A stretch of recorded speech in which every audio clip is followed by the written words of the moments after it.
اللہ وبرکاتہ۔ ان الحمد للہ نحمده ونستعینه ونستغفره ونعوذ باللہ من شرور انفسنا ومن سیئات اعمالنا من يهده الله فلا مضل له ومن يضلل فلا هادي له واشهد ان لا اله الا الله وحده لا شريك له وأشهد أن محمدًا عبده ورسوله يا أيها الذين آمنوا اتقوا الله حق تقاته ولا تموتن إلا وأنتم مسلمون يا أيها الناس اتقوا ربكم الذي خلقكم من نفس واحدة وخلق منها زوجها وبث منهما رجالا كثيرا ونساء واتقوا الله الذي تساءلون به والأرحام ان الله كان عليكم رقيبا يا ايها الذين آمنوا اتقوا الله وقولوا قولا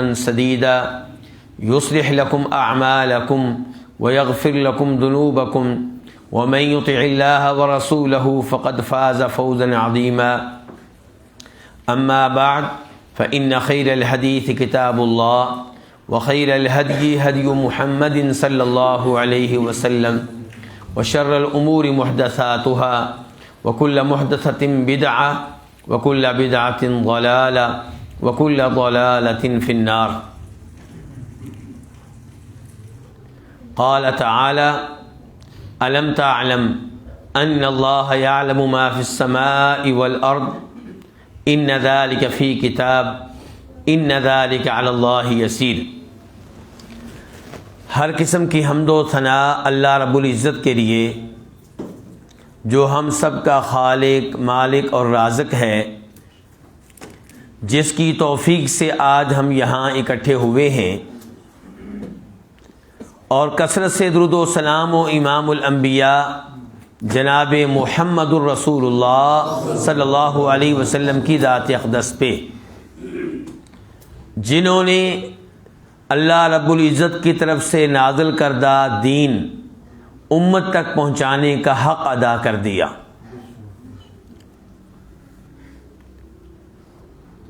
تقدیر کے بارے میں چند گزارشات آپ کے سامنے رکھنا چاہوں گا۔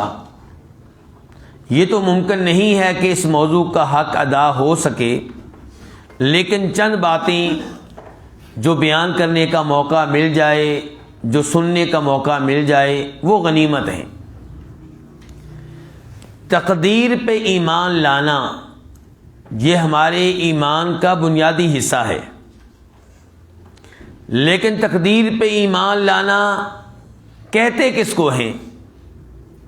کون ہے جس کے بارے میں ہم یہ کہیں گے کہ یہ صحیح معنوں میں تقدیر پہ ایمان رکھتا ہے، اور کون ہے وہ جس کے بارے میں ہم کہیں گے کہ اس کا تقدیر پہ ایمان نہیں ہے، چاہے یہ دعویٰ کرتا ہو کہ میں تقدیر پہ ایمان رکھتا ہوں؟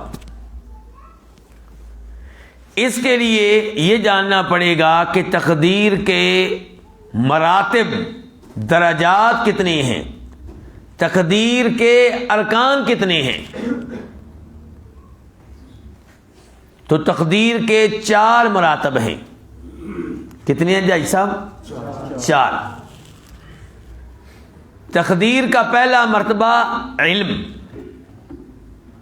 یاد ہو گیا جی؟ تقدیر کا دوسرا مرتبہ کتابت، تقدیر کا تیسرا مرتبہ مشیعت، تقدیر کا چوتھا مرتبہ تخلیق۔ اب ان 4 کے اوپر تھوڑی سی تفصیل کے ساتھ گفتگو کرتے ہیں۔ جب کوئی یہ کہتا ہے کہ میں تقدیر پہ ایمان رکھتا ہوں، تو وہ یہ کہنا چاہتا ہے کہ میں علم پہ بھی ایمان رکھتا ہوں، کتابت پہ بھی ایمان رکھتا ہوں، مشیت پہ بھی ایمان رکھتا ہوں، تخلیق پہ بھی ایمان رکھتا ہوں، ان 4 چیزوں پہ ایمان رکھتا ہوں۔ تو علم پہ ایمان رکھنا اس کا کیا مطلب ہے؟ یعنی کہ میں اس بات پہ ایمان رکھتا ہوں کہ جو کچھ دنیا میں ہو رہا ہے جو کچھ دنیا میں ہوگا اللہ رب العزت اس سب کے بارے میں شروع سے جانتے ہیں. ہر چیز اللہ کے علم میں ہے اور ہر چیز کے بارے میں اللہ کا علم اس کے وجود سے پہلے ہے. اللہ تعالیٰ ماضی کے بارے میں بھی سب کچھ جانتے ہیں, حال کے بارے میں بھی سب کچھ جانتے ہیں, مستقبل کے بارے میں بھی سب کچھ جانتے ہیں, بلکہ اللہ یہ بھی جانتے ہیں کہ جو نہیں ہے وہ اگر ہوتا تو کیسے ہوتا. اللہ رب العزت قرآن حکیم میں ارشاد فرماتے ہیں واللہ بکل شیء علیم, اللہ ہر چیز کے بارے میں علم رکھنے والے ہیں. لفظ کیا بولا گیا یہاں پہ؟ ہر چیز, چاہے وہ ماضی کی ہو, چاہے حال کی ہو, چاہے مستقبل کی ہو. اللہ رب العزت سورہ انعام میں ارشاد فرماتے ہیں وَعِندَهُ مَفَاتِحُ الْغَيْبِ لا يعلمها الا هو ويعلم ما في البر والبحر. اللہ ہی کے پاس غیب کی چابیاں ہیں,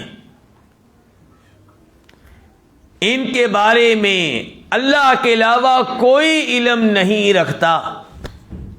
قرآن کا عقیدہ دیکھیے کتنا واضح ہے, لیکن ہم قرآن کے عقیدے کے خلاف محنتیں کر رہے ہیں. قرآن کہتا ہے کہ اللہ رب العزت کے علاوہ کوئی عالم الغیب نہیں ہے, اور ہماری تگودو, ہماری محنت, ہماری جستجو کیا ہے کہ لوگ یہ عقیدہ رکھیں کہ انبیاء کرام علیہم الصلوۃ والسلام عالم الغیب تھے, اولیاء کرام عالم الغیب ہیں, جبکہ اللہ رب العزت کہتے ہیں کہ وَعِندَهُ مَفَاتِحُ الْغَيْبِ, صرف اسی کے پاس ہیں غیب کی چابیاں. یہ صرف میں نے کس لفظ کا معنی کیا ہے, کون مجھے بتائے گا؟ صرف میں نے جو معنی کیا نا, صرف اللہ ہی کے پاس ہے غیب کی چابیاں, یہ عربی کے کس لفظ کا معنی ہے؟ نہیں, الفاظ پھر سن لیں. وَعِندَهُ مَفَاتِحُ الْغَيْبِ, اور ترجمہ میں کر رہا ہوں کہ صرف اسی کے پاس ہیں غیب کی چابیاں. اندہو کا معنی تو ہوتا ہے اس کے پاس, صرف کہاں سے آ گیا؟ دیکھیں ایاک نعبد, کیا معنی ہے اس کا؟ تیری ہی عبادت کرتے. ہی کس کا معنی ہے یہ مجھے بتائیں ذرا. ہی کس کا معنی ہے؟ ایا کا معنی ہے یا کا معنی ہے یا نعبد کا معنی ہے؟ ہی کہاں سے لے آئے ہو وابیو؟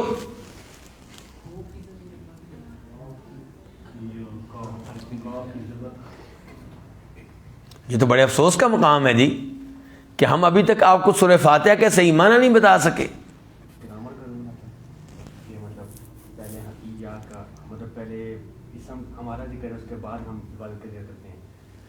دیکھیں عربی زبان کی ترتیب کے لحاظ سے جملہ یوں بنتا ہے, دھیان سے میرے بھائی توجہ سے, عربی زبان کے جو قواعد ہیں ان کے لحاظ سے جملہ یوں بنتا ہے نعبدو کا, نعبدو ہم عبادت کرتے ہیں, کا تیری. لیکن اللہ رب العزت نے کیا کیا؟ اللہ تعالیٰ نے نعبدو کو لیٹ کر دیا اور کاف کو اللہ تعالیٰ پہلے لے آئے, اور جب کاف پہلے آیا تو ظاہر ہے اکیلے کاف کو پڑھنا ممکن نہیں ہے, اس لیے اس سے پہلے کیا لایا گیا؟ ایا, ورنہ کیا کہنا تھا؟ نعبدو کا. اب کیا کہا گیا؟ ایاک نعبدو. تو جب کاف پہلے آ گیا تو اس سے ہی کا معنی پیدا ہوا, صرف کا معنی پیدا ہوا کہ تیری ہی عبادت کرتے ہیں. تو یہ ہی کا معنی کہاں سے ہم نے لیا ہے؟ کاف کے پہلے آنے کی وجہ سے. یہی صورتحال یہاں پہ ہے. وَعِندَهُ مَفَاتِحُ الْغَيْبِ, اگر جملہ یوں بنتا ہے مفاتیح الغیب عندہ, غیب کی چابیاں اللہ کے پاس ہیں, لیکن اللہ نے یہ نہیں کہا, اللہ نے کہا وعندہ مفاتیح الغیب, کہ صرف اسی کے پاس ہیں غیب کی چابیاں, کسی اور کے پاس نہیں ہیں. لا یعلمها الا ہو, اللہ کے علاوہ ان کے بارے میں کوئی بھی علم نہیں رکھتا. وَيَعْلَمُ مَا فِي الْبَرِّ وَالْبَحْرِ, اللہ کا علم کیا ہے یہ وہ علم ہے جو تقدیر کا پہلا مرتبہ ہے جس کے اوپر آپ ایمان رکھتے ہیں۔ اللہ کا علم کیا ہے؟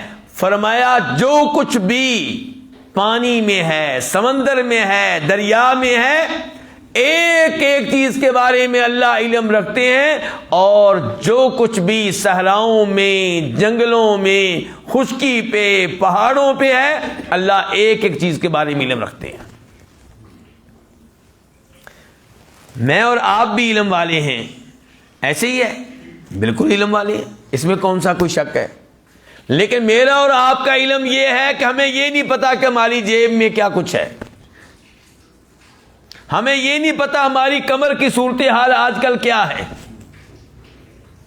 ہمیں یہ نہیں پتا ہوتا کہ ہمارے گھر میں فلاں چیز تھی وہ کہاں چلی گئی، تلاش کر رہے ہوتے ہیں، بیوی پہ ناراض ہو رہے ہوتے ہیں، بچوں پہ ناراض ہو رہے ہوتے ہیں۔ یہ ہے ہمارا علم۔ اور اللہ کا علم کیا ہے کہ سمندر میں مخلوقات کون کون سی ہیں، کتنی ہیں، ہر ایک کو اللہ رزق بھی دے رہے ہیں، اور ہر مخلوق کی ایک ایک حرکت سے اللہ تعالیٰ واقف ہیں، اس کے بارے میں علم رکھتے ہیں۔ یہی صورتحال ہے جنگلوں کی، صحراؤں کی، پہاڑوں کی۔ فرمایا اللہ کا علم تو یہ ہے کہ وَمَا تَسْقُطُ مِن وَرَقَةٍ إِلَّا يَعْلَمُهَا، درخت کے گرنے والے ایک ایک پتے کے بارے میں اللہ علم رکھتے ہیں۔ درخت کا مالک نہیں جانتا کہ درخت کے اوپر کتنے پتے ہیں، اللہ جانتے ہیں۔ کون سا پتا کب گرا درخت کا مالک نہیں جانتا، اللہ جانتے ہیں۔ کون سا پتا گرنے والا ہے اللہ جانتے ہیں، درخت کا مالک نہیں جانتا۔ وَلَا حَبَّةٍ فِي ظُلُمَاتِ الْأَرْضِ وَلَا رَطْبٍ وَلَا يَابِسٍ إِلَّا فِي كِتَابٍ مُبِينٍ، زمین کی تاریکیوں میں کسان نے جو بیج بوئے ان کی کیا کیفیت ہے، وہ بیج کتنے ہیں، کس بیج کی کیا صورتحال ہے، کس بیج سے پودا نکلنے والا ہے، کسان نہیں جانتا۔ کون جانتا ہے؟ اللہ تعالیٰ جانتے ہیں۔ وَلَا رَطْبٍ وَلَا يَابِسٍ إِلَّا فِي كِتَابٍ مُبِينٍ، اس زمین پہ، اس دنیا میں، اس کائنات میں جو بھی چیز ہے اس کے بارے میں اللہ جانتے بھی ہیں، اور اللہ نے ایک ایک چیز کو تحریر بھی کر رکھا ہے۔ کتاب مبین لوح محفوظ میں ایک ایک چیز کے بارے میں لکھا جا چکا ہے۔ تو یہ آیت جو ابھی ہم نے سنی ہے، جو میں نے پڑھی ہے، یہ اللہ رب العزت کے تعارف کے اوپر مشتمل ہے۔ کیا ایسا نہیں ہے؟ اس میں اللہ رب العزت کا تعارف پیش کیا گیا نا۔ تو جب آپ قرآن کا ترجمہ اس انداز سے پڑھیں گے آپ کے دل میں اللہ کی عظمت بیٹھے گی۔ لیکن جب صبح و شام قرآن کی بجائے بزرگوں کی کہانیاں ہی سنتے رہیں گے، ان کے واقعات سنتے رہیں گے، پھر بزرگوں کی عظمت دل و دماغ پہ چھا جائے گی، اور اللہ کی عظمت سے آپ ناواقف ہوں گے، اسے آپ نظر انداز کر رہے ہوں گے۔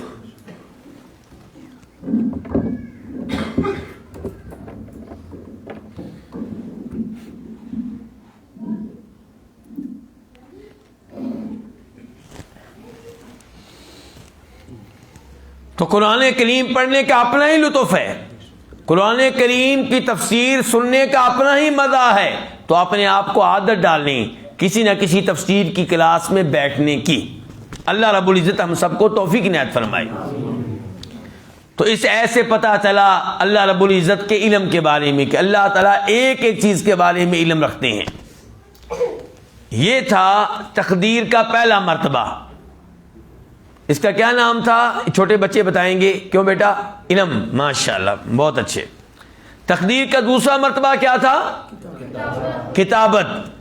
کہ اللہ رب العزت نے اپنے علم کو تحریر کر لیا۔ جو کچھ اللہ جانتے تھے ایک وقت آیا کہ اللہ نے اسے تحریر کروا لیا، اسے لکھوا لیا، جس کتاب میں لکھا گیا اسے کیا کہتے ہیں؟ لوح محفوظ. اس مرتبے کی کیا دلیل ہے؟ اس کا تذکرہ کہاں پہ آیا ہے؟ پہلی بات تو یہ ہے کہ جو آیت ابھی میں نے پڑھی تھی اس میں اللہ کے علم کا تذکرہ بھی تھا، اللہ کی کتابت کا تذکرہ بھی تھا. دوسری آیت جو میں نے خطبہ کے آغاز میں پڑھی تھی، اللہ تعالیٰ فرماتے ہیں الم تعلم ان اللہ یعلم ما فی السماء والارض. کیا آپ کو یہ بات معلوم نہیں ہے کہ اللہ آسمانوں زمین کی ایک ایک چیز سے واقف ہیں، ایک ایک چیز کے بارے میں علم رکھتے ہیں؟ یہ ہو گیا علم.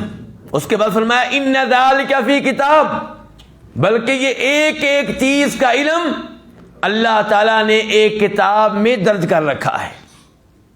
اسے کیا کہتے ہیں؟ لوح محفوظ. ہو سکتا ہے کوئی سوچے بھئی یہ تو ناممکن سی بات ہے، ہم تو ایک انسان کے بارے میں سب کچھ نوٹ نہیں کر سکتے. کتنے انسانوں کے بارے میں؟ ایک انسان کے بارے میں ہر چیز نوٹ نہیں کر سکتے. تو اللہ تعالیٰ نے تمام انسانوں، تمام جنوں، تمام درختوں، تمام پہاڑوں، تمام دریاؤں، ہر چیز، ہر مخلوق کے بارے میں ایک ایک چیز نوٹ کر رکھی. کیسے ممکن ہے؟ فرمایا ان ذالک علی اللہ یسیر. اللہ کے لیے بہت آسان ہے، اللہ کے لیے کچھ مشکل نہیں ہے. اللہ نے تو کن کہنا ہوتا ہے. یہ ہے اللہ رب العزت کی قدرت. وہ تھا اللہ تعالیٰ کا علم. تو تقدیر اللہ کے علم کا نام بھی ہے، تقدیر اللہ کی قدرت کا نام بھی ہے. امام مسلم رحمہ اللہ روایت کرتے ہیں جناب عبداللہ بن عمرو بن عاص سے کہ فرمایا نبی صلی اللہ علیہ وسلم نے کتب اللہ مقادیر الخلائق قبل ان يخلق السماوات والارض ب50,000 سنہ. اللہ رب العزت نے آسمانوں زمین کی پیدائش اور تخلیق سے 50,000 سال پہلے ہر چیز کے بارے میں لکھ لیا تھا. ہر مخلوق کے بارے میں اللہ نے تحریر کر لیا تھا. کس کس نے پیدا ہونا ہے، کس کی کیا عمر ہوگی، کس کو کہاں سے رزق ملے گا، کون کہاں زندگی گزارے گا، کون کہاں پہ کون سے اعمال سر انجام دے گا. یہ سب کچھ آسمانوں زمین کی تخلیق سے 50,000 سال پہلے لکھا جا چکا ہے.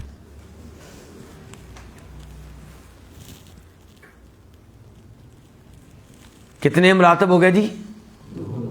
2. تیسرے نمبر پہ مشیت. مشیت کا معنی کیا ہے؟ چاہنا.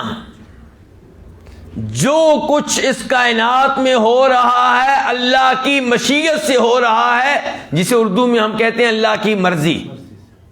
عربی میں عربی والی مرضی نہیں، عربی میں مرضی کا معنی کچھ اور بن جاتا ہے. عربی میں مرضی کا مطلب یہ ہے کہ اللہ اس کے اوپر راضی بھی ہیں. نہیں، میں اردو والا لفظ مرضی مراد لے رہا ہوں کہ اس کائنات میں جو کچھ ہو رہا ہے اللہ کی مشیت سے ہو رہا ہے. کوئی ایسا کام نہیں ہے جو اللہ کی مشیت کے بغیر ہو رہا ہو. ابلیس لوگوں کو صبح و شام گمراہ کر رہا ہے، اور کئی انسانی شیاطین صبح و شام لوگوں کو شرک کی، بدعات کی، گناہوں کی دعوت دے رہے ہیں. کیا یہ اللہ کی مرضی سے کر رہے ہیں، اللہ کی مشیت سے کر رہے ہیں، یا اللہ کی مرضی کے بغیر کر رہے ہیں؟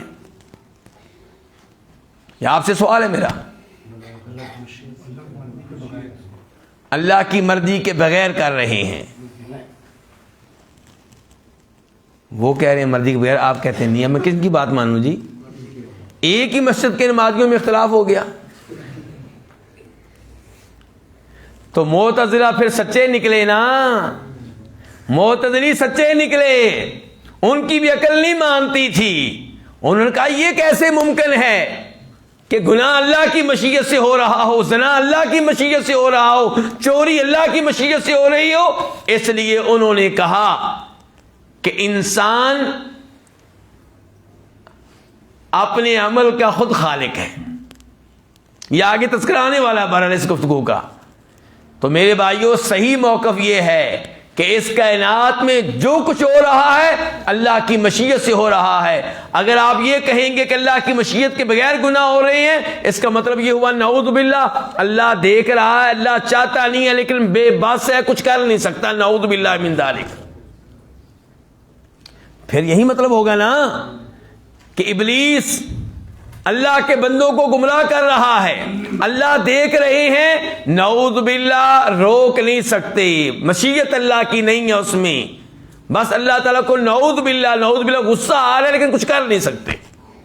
نہیں میرے بھائی، صحیح عقیدہ یہ ہے کہ نیکی ہو یا گناہ اللہ کی مشیت سے سب کچھ ہو رہا ہے، لیکن مشیت میں اور اللہ کی محبت میں، مشیت میں اور اللہ کی رضامندی میں فرق ہے۔ گناہ میں اللہ کی مشیت ہے، اللہ کی محبت نہیں ہے۔ گناہ میں اللہ کی مشیت ہے، اللہ کی رضامندی نہیں ہے۔ اللہ راضی نہیں ہے گناہ، لیکن اللہ نے چھٹی دے رکھی ہے، جو کرنا کر لو بھائی۔ انا ہدیناہ السبیل اما شاکرا و اما کفورا، ہم نے نبی بھیج دیے علیہم الصلوۃ والسلام، ہم نے کتابیں نازل کر دی، ہم نے راستہ سیدھا دکھا دیا، اب تمہاری مرضی ہے کہ نیکیاں کرو یا گناہ کرو۔ تو جو گناہ کر رہا ہے اس کی رسی اللہ نے ڈھیلی کر رکھی ہے۔ ایسا نہیں ہے کہ اللہ کی مشیت کے بغیر گناہ ہو رہے ہیں، نہیں، اللہ نے خود ہی دنیا کو آزمائش گاہ قرار دیا۔ تو یہاں پہ ہر ایک کو مہلت دے دی گئی ہے، ہر ایک کو ارادہ دیا گیا ہے، ہر ایک کو اختیار دیا گیا ہے، نیکی کرنی ہے نیکی کر لو، گناہ کرنے ہیں گناہ کر لو۔ تو جو کچھ ہو رہا ہے اللہ کی مشیت، لیکن جب چوری ہوتی ہے اس میں اللہ کی مشیت ہے، رضامندی۔ جب نماز پڑھی جاتی ہے اس میں اللہ کی مشیت بھی ہے، اللہ کی رضا بھی ہے، دونوں چیزیں ہیں اس میں۔ اللہ رب العزت قرآن حکیم میں ارشاد فرماتے ہیں اس مرتبے کا تذکرہ کرتے ہوئے، وَرَبُّكَ يَخْلُقُ مَا يَشَاءُ وَيَخْتَارُ، تمہارا رب جس چیز کو چاہتا ہے پیدا کرتا ہے، جس میں اس کی مشیت ہوتی، ما یشاء، جیسے اس کی مشیت ہوتی ہے ویسے وہ پیدا کرتا ہے، جس چیز کے بارے میں وہ چاہتا ہے اسے پیدا کر دیتا ہے۔ وَيَخْتَارُ، اور اپنی مخلوقات میں سے جس کو چاہتا ہے منتخب کر لیتا ہے، دوسری مخلوقات پہ فضیلت دے دیتا ہے، دوسری مخلوقات پہ فوقیت دے دیتا ہے، برتری دے دیتا ہے۔ یہ سب اس کی مرضیاں ہیں، یہ سب اس کی مشیتیں ہیں۔ وَرَبُّكَ يَخْلُقُ مَا يَشَاءُ وَيَخْتَارُ، فرمایا مَا كَانَ لَهُ الْخِيَرَةُ، اس میں تمہاری مرضی نہیں چلتی، تمہاری مشیت نہیں چلتی،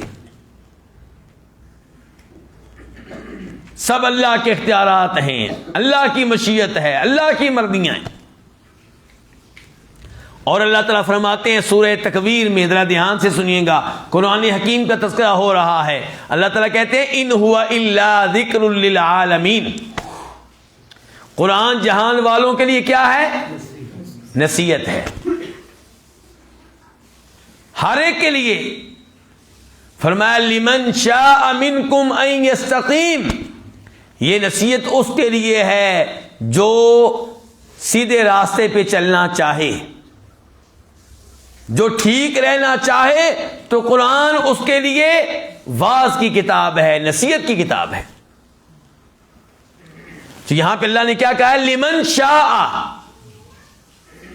جس بندے کی مشیت ہوگی، جس بندے کی مرضی ہوگی کہ میں نصیحت حاصل کروں، قرآن اس کے لیے نصیحت کی کتاب ہے۔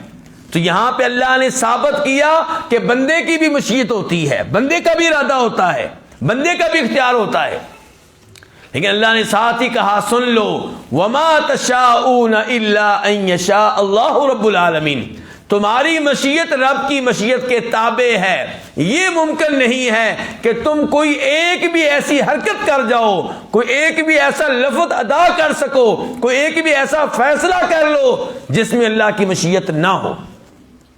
اللہ کی مشیت کے بغیر اس کائنات میں کوئی کام نہیں ہو سکتا.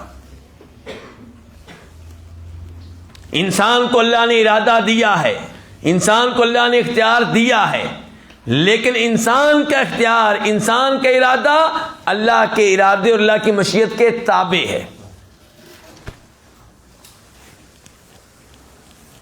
کتنے مراتب ہو گئے جی؟ یہ تینوں جلدی سے کون بتائے گا بچوں میں سے؟ کون سا بچہ بتائے گا؟ جی بیٹا. مشیت. شاباش بیٹا, بہت اچھے بہت اچھے, ماشاء اللہ. اللہ رب العزت آپ کے علم میں برکتیں ڈالے, آپ کو آپ کے والدین کے لیے آنکھوں کی ٹھنڈک بنائے. کتنے آپ کے والد صاحب؟ ان کو نہیں لے کر آئے؟ ہاں جی, اچھا چلیں, شاپ پہ ہوتے ہیں, کوئی بات نہیں. چوتھے نمبر پہ, چوتھا مرتبہ کیا تھا جی؟ تخلیق. اللہ رب العزت ہر ایک کے بارے میں پہلے علم رکھتے ہیں کہ میں نے ان چیزوں کو پیدا کرنا ہے. پھر اللہ رب العزت نے اپنا یہ علم نوٹ کر لیا, اسے تحریری شکل دے دی جسے لوح محفوظ کہتے ہیں. پھر اس کائنات میں جو کچھ ہو رہا ہے اللہ کی مشیت سے ہو رہا ہے. اب یہ ہے کہ خلق, تخلیق, ہر چیز کے خالق اللہ رب العزت ہیں. ہر چیز کا خالق کون ہے؟ اللہ رب العزت. کوئی ایسی چیز نہیں ہے جس کا خالق اللہ رب العزت نہ ہو. اللہ رب العزت فرماتے ہیں اللہ خالق کل شیء, اللہ تعالیٰ ایک ایک چیز کے خالق ہے. کوئی ایسی چیز نہیں ہے جس کے خالق اللہ رب العزت نہ ہو. سوال پیدا ہوا کہ انسان جب گناہ کرتا ہے تو گناہ والے ان اعمال کا خالق کون ہے؟ اللہ نے کہا واللہ خلقکم وما تعملون. اللہ تمہارا بھی خالق, تمہاری ایک ایک حرکت کا بھی خالق, تمہارے ایک ایک عمل کا خالق. تو ہر چیز کا خالق اللہ ہے. گمراہ فرقوں نے کہا نہیں, اگر ہم نے یہ مان لیا کہ ہر چیز کا خالق اللہ ہے تو پھر تو ماننا پڑے گا گناہ کا خالق بھی اللہ ہے, چوری کے عمل کا خالق بھی اللہ ہے. تو یہ اللہ کی توہین ہو جائے گی. لو جی, اب اللہ کو توہین سے بچانے لگے ہیں. کیا کرنے لگے ہیں؟ بولیے ذرا. اللہ کو توہین سے بچانے لگے ہیں. اب کہتے ہیں کہ اللہ خالق ہے اچھے کاموں کا, برے کاموں کا خالق کون ہے جی؟ انسان خود. لو جی, اللہ کو بچاتے بچاتے نتیجہ کیا نکالا کہ ایک کی بجائے خالق کتنے ہو گئے؟ دو. کہاں ہر انسان خالق بن گیا؟ کہاں توحید کا عقیدہ کہ خالق ایک ہے, اور کہاں یہ گندا عقیدہ کہ ہر کوئی خالق ہے. یہ جو لوگ میدان میں آتے ہیں نا ادب کے نام پہ, یہ بڑے عجیب کھیل کھیل جاتے ہیں. تو صحیح بات پھر کیا ہے کہ ہر چیز کا خالق کون ہے؟ اچھا, اب میرا اگلا سوال آپ سے یہ ہے کہ جب ہر چیز کا خالق اللہ ہے تو جب میں نے چوری کی تو مجھے سزا کیوں ملتی ہے؟ خالق تو اللہ ہے.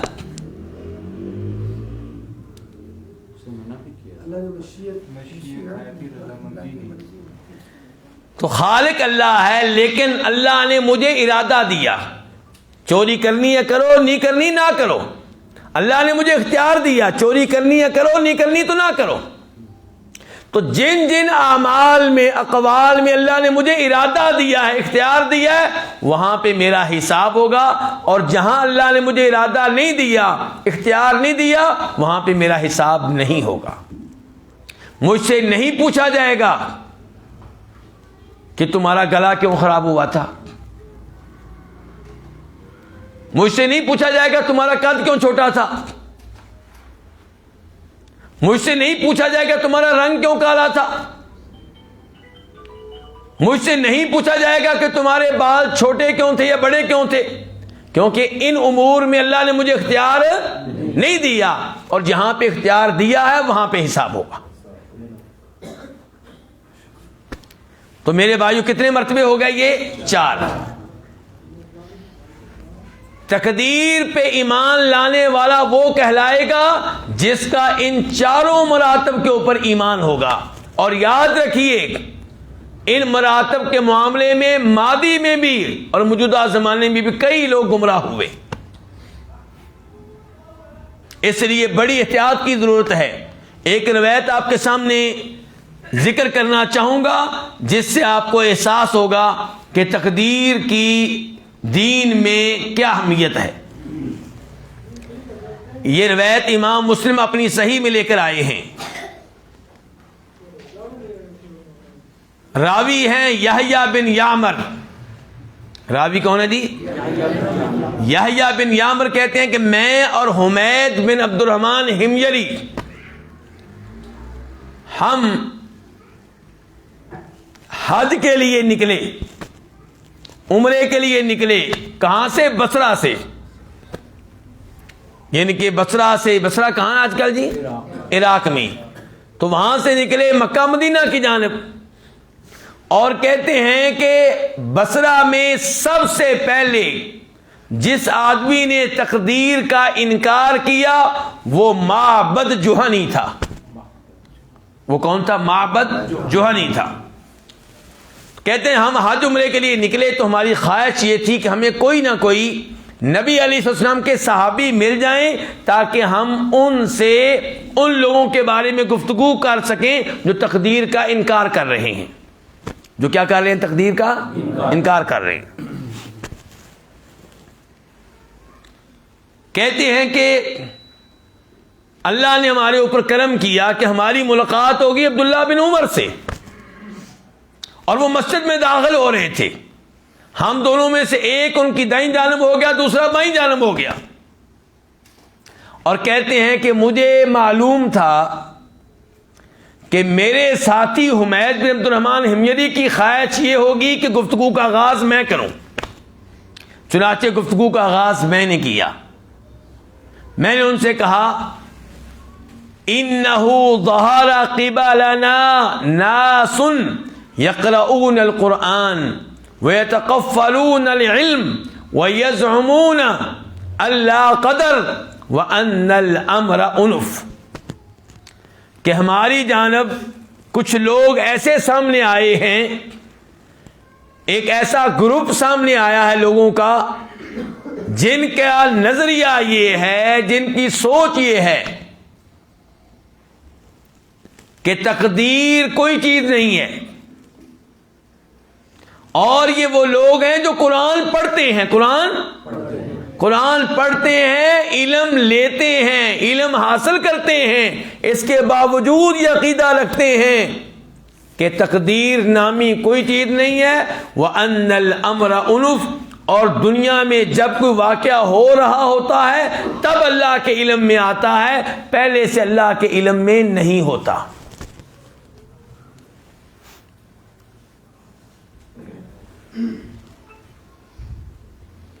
اللہ رب العزت قبل از وقت نہیں جانتے کہ دنیا میں کیا ہونے والا ہے، کون کیا کرنے والا ہے۔ اور یاد رکھیے گا انہوں نے بھی عقیدہ اللہ کے ادب کے نام پہ اختیار کیا ہے۔ یہ ادب کے نام پہ کئی جرائم ہوتے ہیں، جیسے بدعت جو ہے وہ بھی نیکی سے محبت کے نام پہ ہوتی ہے۔ عبداللہ بن عمر رضی اللہ عنہما کہنے لگے اذا لقیت اولئک، جب تمہاری ان لوگوں سے ملاقات ہو، فاخبرہم اننی بریء منہم وہم براء منی، ان کو بتا دینا کہ عبداللہ بن عمر کا یہ پیغام ہے کہ میرا تم سے کوئی تعلق نہیں اور تم لوگوں کا مجھ سے کوئی تعلق نہیں۔ ہم کیا کہتے ہیں؟ سکھ مسلمان بھائی بھائی، ہندو مسلمان بھائی بھائی، ایسے ہی ہے نا، سارے بھائی ہیں نا ہمارے، پھر بعد میں چھری بھی چلاتے ہیں ہمارے اوپر، ایسے ہی ہے۔ جب علماء کرام کہتے ہیں کہ نہیں یہ تمہارے بھائی نہیں ہیں، ہم یہ نہیں کہتے کہ آپ ان کو قتل کریں، ہم یہ نہیں کہتے کہ آپ ان کے اوپر ظلم کریں، ہم یہ نہیں کہتے کہ آپ ان کے ساتھ بدتمیزی سے پیش آئیں، نہیں، بالکل نہیں، اسلام کی یہ تعلیمات نہیں ہیں۔ لیکن اسلام کی یہ تعلیمات بھی نہیں ہیں کہ آپ اللہ کے دشمنوں کو اپنا دلی دوست جانیں، ان سے دلی طور پہ محبت کریں، یہ بھی اسلام کی تعلیمات نہیں ہیں۔ عبداللہ بن عمر کا عقیدہ سیکھیے، اعلان کرنا ہوگا کہ ہمارا تمہارا کوئی تعلق نہیں، جو ان چیزوں کا انکار کرے جن پہ ایمان لانا ضروری ہے، جو اللہ کے وجود کا انکار کرے، جو اللہ کے کسی رسول کو ماننے سے انکار کر دے، جو آسمانی کتابوں میں سے کسی کتاب کو ماننے سے انکار کر دے، جو آخرت پہ ایمان لانے سے انکار کر دے، جو آخرت کی کئی چیزوں میں سے کسی ایک چیز کا انکار کر دے کہ میں جنت نہیں مانتا، یہ فردی چیز ہے، میں جہنم نہیں مانتا، یہ خیالی چیز ہے، میں ترازو کو نہیں مانتا، یہ مولویوں کی بنائی ہوئی باتیں ہیں، جو ایسی باتیں کرے اسے سمجھائیں، نہیں سمجھتا تو اس سے کہیں کہ میرا تمہارا کوئی تعلق نہیں ہے، بائیکاٹ ہے میرا تمہارا۔ ہم کہتے ہیں نہیں جی، سب بھائی بھائی ہیں۔ تو عبرت حاصل کریں، سبق حاصل کریں عبداللہ بن عمر کے ان الفاظ سے۔ وہ کہہ رہے ہیں کہ ان کو بتا دو، حالانکہ عبداللہ بن عمر کہاں بیٹھے ہیں؟ مدینہ میں، وہ کہاں رہتے ہیں؟ لیکن پیغام پہنچا رہے ہیں اپنا۔ روز قیامت ان کو اجر و ثواب ملے گا اس پیغام پہ کہ میں نے اپنا حق ادا کیا تھا، مدینہ میں بیٹھ کے اعلان لا تعلقی کیا تھا۔ اس سے یہ بھی پتا چلا کہ ضروری نہیں کہ آپ کی کوشش سے جرم ختم ہو جائے۔ آپ مدینہ میں بیٹھے ہیں، بصرہ میں جرم کیسے ختم ہوگا؟ لیکن جو کچھ آپ کر سکتے ہیں وہ کیجئے۔ اب یہ جو عورتیں، آوارہ عورتیں میدان میں آئی ہیں، آپ ان کے معاملے میں جہاں بیٹھے ہیں گفتگو کیجئے، اس فتنے کے بارے میں لوگوں کو خبردار کیجئے۔ یہ مت سوچئے کہ گھر میں بیٹھ کے گفتگو کرنے سے کیا ہوگا، یہ مت سوچئے کہ ایک مسجد میں بیٹھ کے گفتگو کرنے سے کیا ملے گا۔ آپ اپنے حصے کا کام کریں، جو محنت آپ کر سکتے ہیں وہ کیجئے، باقی معاملہ اللہ پہ چھوڑ دیجئے۔ عبداللہ بن عمر کی گفتگو جاری ہے۔ پہلے اعلان لا تعلقی کیا ہے، اعلان برات کیا ہے، اس کے بعد کہتے ہیں والذی یحلف بہ عبداللہ بن عمر، اس ذات کی قسم جس کی قسم اٹھایا کرتے ہیں عبداللہ بن عمر رضی اللہ تعالی عنہما۔ عبداللہ بن عمر کس کی قسم اٹھایا کرتے تھے؟ بیٹا بتائے گا۔ کیوں بیٹا؟ عبداللہ بن عمر کس کی قسم اٹھاتے تھے؟ ماما کی کہ بابا کی؟ ابو کی۔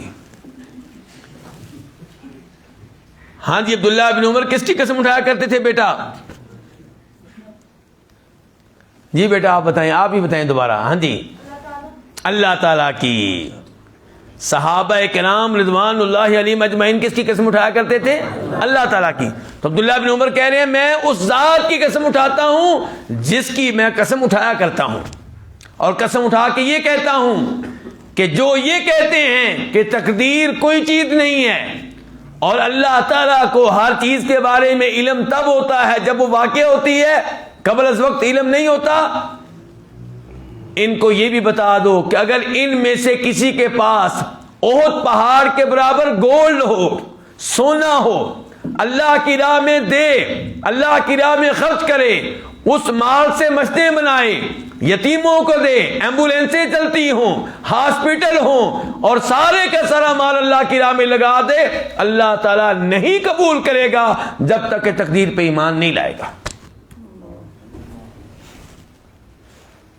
بڑے عظیم الفاظ ہیں جناب عبداللہ بن عمر کے۔ ہم ہر ایک کے ساتھ عقیدت رکھتے ہیں، ہر ایک کے ساتھ، چاہے کوئی یہ کہہ رہا ہو کہ اگر جہنم ہوئی بھی نا تو میں وہاں پہ بھی لوگوں کی خدمت کروں گا۔ ہم کہتے ہیں نہیں، ایمبولینسیں تو چلتی ہیں نا جی۔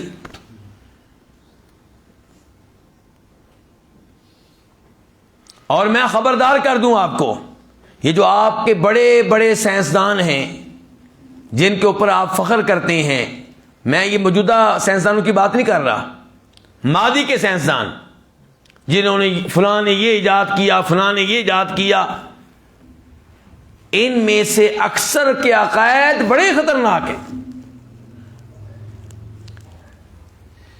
ذہانت زیادہ مل جائے اور انسان اپنی ذہانت پہ اعتماد کرے, قرآن و سنت پہ اعتماد نہ کرے تو گمراہ ہو جاتا ہے. یہ فلاسفہ, ان میں سے کئی ایسے ہیں جو یہ سمجھتے ہیں کہ جنت جہنم کی باتیں خیالی ہیں, بس لوگوں کو ذرا ڈرانے کے لیے, نیکی کا شوق پیدا کرنے کے لیے. حقیقت میں کوئی جنت نہیں, کوئی جہنم نہیں. اللہ تعالیٰ قبر منور فرمائے امام ابن تیمیہ رحمہ اللہ کی, انہوں نے ایسے تمام لوگوں کی حقیقت کو واضح کیا ہے. تو عبداللہ بن عمر کیا کہہ رہے ہیں کہ احد پہاڑ کتنا لمبا ہے جی؟ پہلے بھی بات ہو چکی ہے یہاں پہ, بتائیے اب تو. 7 کلومیٹر لمبا اور چوڑائی اس کے علاوہ. اتنا لمبا پہاڑ ہو کس چیز کا؟ سونے کا, اور آپ اللہ کی راہ میں صرف کر دیں, اللہ تعالیٰ قبول نہیں کریں گے.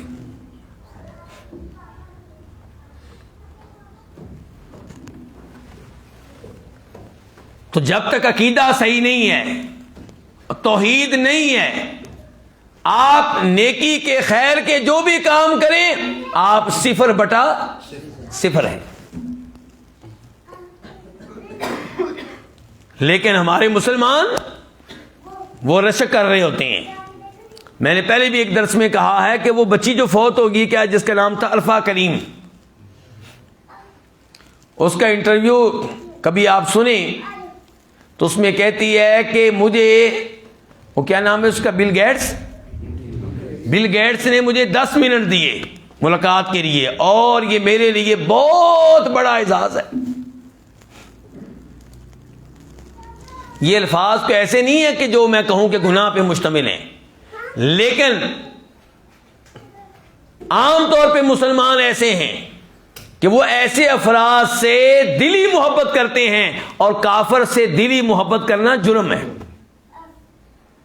ہاں کو کافر مظلوم ہے آپ اس سے تعاون کریں, کافر کو قرضہ چاہیے آپ دے سکتے ہیں, لیکن دلی محبت آپ اس سے کریں اس بات کی اجازت نہیں ہے. نبی صلی اللہ علیہ وسلم تو یہ ارشاد فرماتے ہیں کہ روز قیامت ایک آدمی آئے گا جو بہت موٹا تازہ ہوگا, صاحب حیثیت ہوگا, لیکن اللہ رب العزت کے ہاں اس کا وزن, اس کی قیمت کیا ہوگی؟ مچھر کے پر کے برابر بھی اس کی اہمیت نہیں ہوگی. یہ کون ہوگا؟ لوگ جس کے بارے میں دنیا میں کیا کہتے ہوں گے؟ بڑا سمجھدار ہے جناب, بڑا خوبصورت ہے جناب, کیا شخصیت ہے اس کی. لوگ اس سے آٹو گلاف لینے کے لیے لائن میں کھڑے ہوتے ہوں گے. اچھا فٹ بال کھیلنے والا, آپ کو پتا ہے کہ دنیا پوجتی ہے اس کو جو اچھا فٹ بال کھیلنے والا ہو. کرکٹ تو یہ تو بہت پاکستان انڈیا 2-3 ممالک میں ہے بس. فٹ بال انٹرنیشنل گیم ہے, اور جو اچھا فٹ بالر ہو اس سے محبت کرنے والے کروڑوں میں ہوتے ہیں, اربوں میں ہوتے ہیں. اب یہ نہیں دیکھتے کہ وہ مسلمان ہے یا نہیں, اس کی طرح بننے کی کوشش کرتے ہیں, اس کے نام کی شرٹس پہن لیتے ہیں, اس کی تصویریں گھروں میں لگا لیتے ہیں.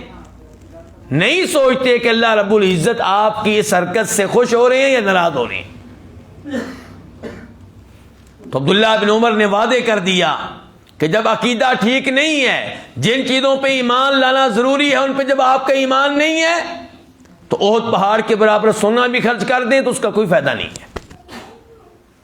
اس کے بعد عبداللہ بن عمر, یہ عبداللہ بن عمر کے ذاتی الفاظ تھے, یہ کیا تھے ان کے؟ اب دلیل دینا ضروری ہے.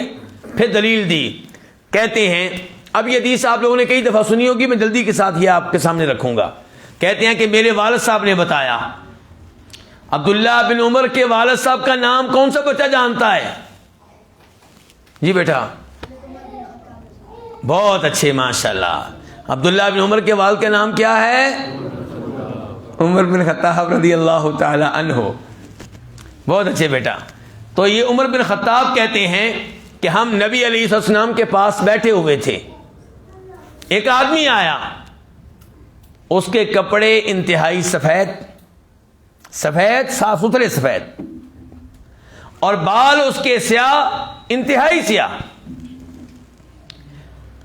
لگتا نہیں تھا کہ وہ مسافر ہو، کیونکہ مسافر کے کپڑے کیسے ہوتے ہیں جی، اور بالوں کے اوپر کیا پڑا ہوتا ہے؟ گرد و غبار، اور اسے جانتا بھی کوئی نہیں ہم میں سے۔ یا تو مسافروں والی نشانیاں ہوتی تو ہم کہتے جی مسافر ہے، اگر وہ مدینہ کا ہے مسافر نہیں ہے تو اسے کوئی نہ کوئی تو پہچانتا ہو، ہمیں سے کوئی بھی اسے جانتا نہیں ہے۔ نبی صلی اللہ علیہ وسلم کے پاس آ کر بیٹھ گیا اور اپنے گھٹنے آپ کے گھٹنوں کے ساتھ لگا دیے، اور سوال کرتا ہے، پہلا سوال یہ بتائیے کہ اسلام کسے کہتے ہیں؟ آپ نے کہا اسلام نام ہے توحید و رسالت کے اقرار کا، اقرار کریں کہ اللہ کے علاوہ کوئی معبود برحق اور جناب محمد اللہ کے رسول ہیں صلی اللہ علیہ وسلم۔ نمبر 2، نماز قائم کریں، زکوٰۃ ادا کریں اور حج کریں اور رمضان کے روزے رکھیں، یہ ہو گیا اسلام۔ دوسرا سوال، ایمان کسے کہتے ہیں؟ فرمایا ایمان یہ ہے کہ اللہ پہ ایمان لائیں، اللہ کے فرشتوں پہ ایمان لائیں، اور آسمانی کتابوں پہ ایمان لائیں، اللہ کے نبیوں اور رسولوں پہ ایمان لائیں، اور آخرت پہ ایمان لائیں، اور تقدیر پہ ایمان لائیں۔ ایمان کتنی چیزوں پہ لانا ہے؟ 6 چیزوں پہ۔ اس کے بعد سوال ہوا، تیسرا سوال، احسان کسے کہتے ہیں؟ آپ نے فرمایا ان تعبد اللہ کأنک تراہ فإن لم تکن تراہ فإنہ یراک۔ جب نماز پڑھیں، جب کوئی عبادت کریں تو عبادت کا انداز اتنا عمدہ ہو گویا کہ آپ اللہ تعالیٰ کو دیکھ کے اللہ کی عبادت کر رہے ہیں۔ جس کو پتا ہو کہ میرا رب میرے سامنے ہے، کیا نماز توجہ سے پڑھے گا یا بے توجہ ہی سے پڑھے گا؟ توجہ سے پڑھے گا۔ اور اگر اتنا یہ عقیدہ آپ نہیں اپنا سکتے کہ گویا کہ اللہ تعالیٰ کو میں دیکھ رہا ہوں، تو کم از کم یہ یقین رکھیں کہ اللہ آپ کو دیکھ رہا ہے۔ سوال نمبر 4، قیامت کب آئے گی؟ فرمایا مل مسئول عنہا بعالم من السائل۔ تم مجھ سے سوال کر رہے ہو قیامت کب آئے گی، اس بارے میں جتنا علم تمہارے پاس ہے اتنا ہی میرے پاس ہے، نہ تمہیں اس کے بارے میں علم ہے نہ مجھے اس کے بارے میں علم ہے۔ اللہ کے رسول کیا فرما رہے ہیں صلی اللہ علیہ وسلم کہ مجھے اس کے بارے میں علم، اور لوگ کیا کہتے ہیں کہ آپ عالم الغیب ہیں۔ اگلا سوال یہ تھا، آخری سوال، کہ قیامت کی چند نشانیاں بتا دیں جو ہم دیکھیں تو پتہ چلے کہ اب قیامت آنے والی ہے۔ فرمایا ان تلد الامۃ ربتہا، کہ لونڈی جنم دے گی اپنی مالکن کو۔ جس زمانے میں لونڈیاں پیدا کریں کس کو؟ اپنی مالکن کو، تو جان لیں کہ قیامت آنے والی ہے۔ کیا مطلب ہے لونڈی جنم دے اپنی مالکن کو؟ اس کا کیا مطلب ہے؟ علماء کرام نے اس کے کئی مطلب بتائے ہیں، حقیقی مطلب اللہ ہی جانتا ہے۔ مثال کے طور پہ ایک یہ بتایا گیا ہے کہ لڑکیاں اپنی ماں کے ساتھ وہی سلوک کریں گی جو کون کرتا ہے؟ جو مالکن لونڈی کے ساتھ کرتی ہے۔ یوں لگے گا کہ بیٹی مالکن ہو اور ماں لونڈی ہو، نافرمانی عام ہو جائے گی۔ نمبر 2 فرمایا نشانی یہ ہے کہ تم دیکھو گے ایسے لوگوں کو جو بے لباس ہوں گے، ننگے، جوتوں کے بغیر ہوں گے، فقیر ہوں گے، بکریوں کے چرواہے ہوں گے، وہ بلند و بالا بلڈنگ بنانے کے معاملے میں ایک دوسرے پہ فخر کر رہے ہوں گے، ایک دوسرے کا مقابلہ کر رہے ہوں گے۔ تمہاری بلڈنگ 20 منزلہ، میں 25 منزلہ بناؤں گا، تمہاری 25 منزلہ میں 50 منزلہ بناؤں گا، تمہاری 50 منزلہ میں 100 منزلہ بناؤں گا۔ یہ ہے قیامت کی دوسری نشانی۔ جناب عمر فاروق کہتے ہیں کہ وہ آدمی اس کے بعد چلا گیا، کہتے ہیں کہ میں کچھ عرصہ ایسے ہی رہا، پھر اللہ کے رسول علیہ السلام نے مجھ سے پوچھا اتدری من السائل، عمر جانتے ہو سوال کرنے والا کون تھا؟ عمر فاروق دوسرے خلیفہ راشد، اس امت کے ابو بکر کے بعد دوسرے نمبر پہ ولی، وہ کہتے ہیں اللہ کے رسول مجھے معلوم نہیں کہ یہ کون تھا۔ اور آپ کی مساجد میں کیا کہانیاں سنائی جاتی ہیں کہ شیخ عبد القادر جیلانی رحمہ اللہ کا ایک خادم فوت ہو گیا. اس کی بیوی روتی روتی شیخ کے پاس آئی, کہا شیخ صاحب میرے خاوند کو زندہ کیجئے. شیخ صاحب مراقبے میں چلے گئے اور مراقبے میں دیکھا کہ موت کا فرشتہ روحوں کی تھیلی لے کر آسمان کی طرف بڑھ رہا ہے. شیخ صاحب نے کہا میرے خادم کی روح میرے حوالے کر دو. موت کا فرشتہ کہنے لگا میں نے اللہ کے حکم سے اس کی روح کو قبض کیا ہے اور اللہ کے حکم کے بغیر اس کی روح آپ کے حوالے نہیں کر سکتا. شیخ صاحب کو غصہ آیا. شیخ صاحب نے روحوں کی تھیلی پہ جھپٹا مارا اور ساری تھیلی پکڑ لی اور ساری روحیں نکل گئی. اس دن جتنے لوگ فوت ہوئے تھے سارے دوبارہ زندہ ہو گئے. آپ استغفر اللہ کہتے ہیں, وہ سبحان اللہ کہتے ہیں.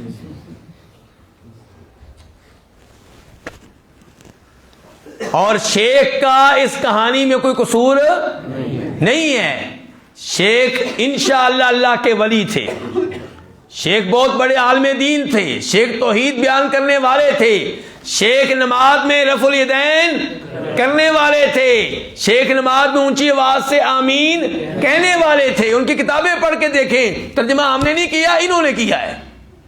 پاکستان میں شیخ کی کتابوں کا ترجمہ ملے گا, ترجمہ کرنے والے ہم نہیں, 11ویں منانے والے ہیں. اور کتابوں میں شیخ کا عقیدہ بھی موجود ہے, شیخ کی نماز بھی موجود ہے.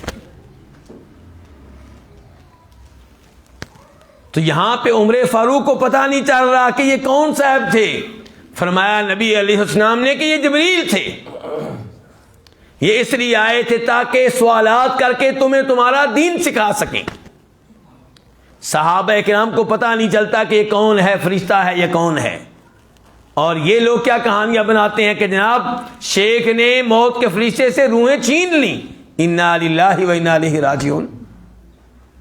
تو میرے بھائیو, عبداللہ بن عمر نے یہ حدیث بیان کر کے وعدے کر دیا کہ تقدیر پہ صحیح معنوں میں ایمان لانا ضروری ہے.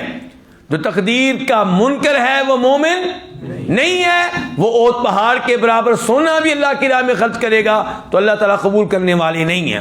اور تقدیر پہ وہی ایمان لائے گا جو تقدیر کے ان چاروں مراتب پہ ایمان لائے گا جن کا تفصیل کے ساتھ تذکرہ میں آپ کے سامنے کر چکا ہوں.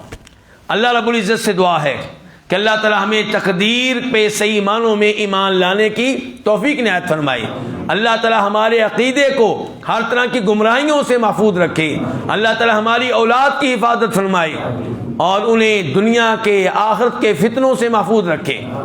اللہ رب العزت ہمارے بچوں کو نمازی بنائے, توحیدی بنائے, بدعات سے کبیرہ گناہوں سے دور رہنے والا بنائے, انہیں ہماری آنکھوں کی ٹھنڈک بنائے. یا اللہ اس ملک کی حفاظت فرما, دین کے لحاظ سے بھی دنیا کے لحاظ سے بھی. یا اللہ یہاں کے حکمرانوں کو اس ملک میں شریعت کا نظام نافذ کرنے کی توفیق عنایت فرما. یا اللہ تمام مسلمان حکمرانوں کو اپنے اپنے ممالک میں شریعت نافذ کرنے کی توفیق دے. یا اللہ مظلوم مسلمان جہاں پہ بھی ہیں ان کی مدد فرما. یا اللہ جو بیمار ہیں ان کو شفا دے, ان کو عافیت دے. جو قبروں میں جا چکے ان کی قبریں منور فرما, ان کی قبریں کشادہ فرما, ان کی قبروں پہ اپنی رحمتیں اور برکتیں نازل فرما. میرے ماموں چند دن پہلے فوت ہوئے ہیں. 40-50 سال وہ امامت کرتے رہے, خطابت کرتے رہے. ان کے لیے دعا کر دیں کہ اللہ تعالیٰ ان کی قبر کو منور فرمائے, اللہ ان کے گناہ معاف فرمائے, اللہ انہیں جنت میں اعلیٰ مقام عنایت فرمائے. اور جتنے لوگ یہاں پہ موجود ہیں ان میں سے جس کے بھی والدین یا ان میں سے کوئی ایک فوت ہوا ہے, سب کو اللہ تعالیٰ جنت میں اعلیٰ مقام عنایت فرمائے. یا اللہ تمام مسلمان مریضوں کو شفا دے, یا اللہ ان کو عافیت دے.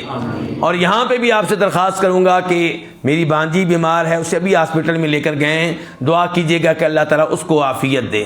اللہ تعالیٰ ان بھائیوں کی محنتیں قبول فرمائے جنہوں نے یہ مسجد بنائی, جو مسجد کا نظام سنبھالے ہوئے ہیں, جس مسجد کو آباد کرتے ہیں, جو مسجد کی ٹینشن لیتے ہیں, جو مسجد کے بارے میں سوچتے ہیں. اور اللہ تعالیٰ ہمیں بھی کسی نہ کسی مسجد کا خادم بنا دے. اللہ تعالیٰ ہم سے بھی قرآن کا, دین کا, مساجد کا کام لے لے. اور ہمارے علماء کرام شیخ عبد الوکیل صاحب اور شیخ حامد صاحب اور دیگر علماء کرام جو محنتیں کر رہے ہیں، اللہ ان کی حفاظت فرمائے، اللہ تعالیٰ انہیں ہر طرح کی پھسلن سے اور اخطاء سے محفوظ رکھے، اللہ ان کے علم و عمل میں برکتیں ڈالے، اللہ لوگوں کو ان کے لیے صدقہ جاریہ بنائے۔ وآخر دعوانا الحمد للہ رب العالمین۔